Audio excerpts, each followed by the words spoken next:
ఈ వీడియోలో మనం ఈహెచ్ఎస్ ఎంప్లాయీస్ తమ హెల్త్ కార్డ్ డీటెయిల్స్ని ఎలా అప్డేట్ చేసుకోవాలో చూద్దాం. సో ముందుగా మీరు యూస్ చేసిన బ్రౌజర్ ఓపెన్ చేసి ఈ యూఆర్ఎల్ని ఎంటర్ చేయండి. ehs.ap.gov.in/ehsap.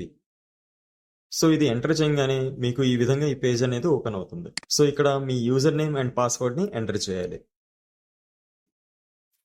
ఎంటర్ చేసిన తర్వాత ఇక్కడ లాగిన్ టైప్లో మీరు ఎంప్లాయీ అయితే ఎంప్లాయీ అని లేదా పెన్షనర్ అయితే పెన్షనర్ అని సెలెక్ట్ చేసుకోవాలి. సో తర్వాత మనకి ఇక్కడ ఉన్న క్యాప్చాని ఎంటర్ చేయాలి. ఇక్కడ రీఫ్రెష్ బటన్ మీద క్లిక్ చేసి క్యాప్చాని ఎంటర్ చేసి లాగిన్ బటన్ని క్లిక్ చేయగానే మీ లాగిన్ అనేది ఓపెన్ అవుతుంది.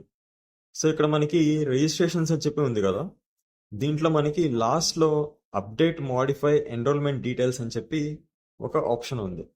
సో దీంట్లో క్రియేట్ న్యూ మీద క్లిక్ చేయగానే మనకి ఈ పేజ్ అనేది ఓపెన్ అవుతుంది. సో ఇక్కడ పైకి స్క్రోల్ చేస్తే మీకు Aadhaar number and confirm Aadhaar number అని చెప్పి రెండు ఆప్షన్స్ అనేవి కనిపిస్తాయి. సో ఇక్కడ మీరు ఏవైతే డీటెయిల్స్ని అప్డేట్ చేయాలి అని చెప్పి అనుకుంటున్నారు అంటే మీ Aadhaar number, personal details, address, posting details, pay details ఇవన్నీ అనమాట. ఇవన్నీ అప్డేట్ చేసి కిందకి స్క్రోల్ చేస్తే ఇక్కడ సబ్మిట్ బటన్ అనేది కనిపిస్తుంది. వన్స్ సబ్మిట్ చేయగానే మీ కన్సర్న్ డీడీఓ ఎవరైతే ఉన్నారో వాళ్ళ లాగిన్లోకి ఈ రిక్వెస్ట్ అనేది వెళ్తుందన్నమాట. తర్వాత ఇప్పుడు మనం డీడీఓ లాగిన్లో అప్రూవ్ ఎలా చేయాలో చూద్దాం. సేమ్ ఇక్కడ యూజర్ నేమ్ అండ్ పాస్వర్డ్ని ఎంటర్ చేసి లాగిన్ టైప్లో ఈసారి డీడీఓ అని చెప్పి సెలెక్ట్ చేసుకోండి. సెలెక్ట్ చేసుకున్న తర్వాత క్యాప్చాని ఎంటర్ చేసి లాగిన్ చేయండి.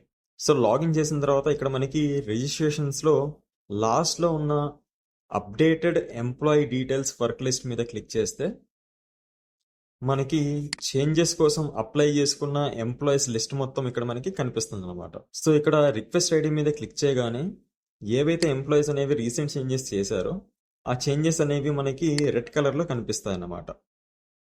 సో ఈ డీటెయిల్స్ అన్నీ కరెక్ట్గా ఉంటే అప్రూవ్ మీద క్లిక్ చేయాలి. ఇలా అప్రూవ్ మీద క్లిక్ చేయగానే వాళ్ళ డీటెయిల్స్ అనేవి అప్డేట్ అయిపోతాయి. సో ఈ విధంగా డీడీఓ లాగిన్లో ఎంప్లాయీస్ యొక్క డీటెయిల్స్ని వెరిఫై చేసి అప్రూవ్ చేయాలి. Thank you.